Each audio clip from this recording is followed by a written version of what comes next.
Watches nervously as increasingly hostile threats are traded on the Korean peninsula. The global implications are distinct and real. But what about the people of South Korea, one side of the divide, who are actually in the crosshairs if conflict breaks out? Young professionals Lee Ye-jin and Kim Ha-yong-gun live in central Seoul. They just got married 2 months ago. In the newspaper and in the news, it's like a very big issue.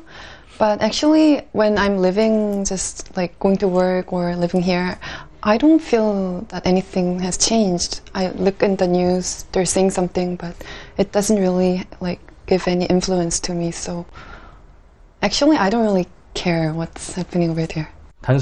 People do question what are the real reasons behind the threats, and they do acknowledge that it is a crisis.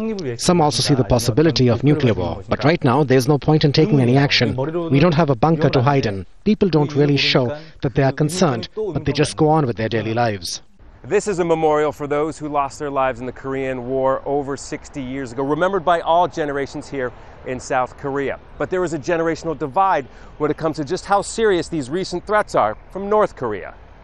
Ha Eun-gil and Kim Jae-hwan have been friends since they were boys during the Korean War. They were evacuated south away from the fighting. They toured a Korean military museum in Seoul. North Korea is threatening to attack South Korea and making a sea of fire in Seoul.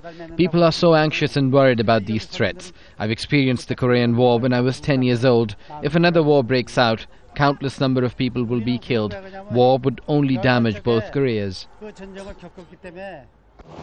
But with thousands of American troops based in South Korea and several UN Security Council resolutions against Pyongyang, a direct attack by North Korea would also make this a conflict that involves nations well beyond this peninsula. Scott Heidler, Al Jazeera, Seoul.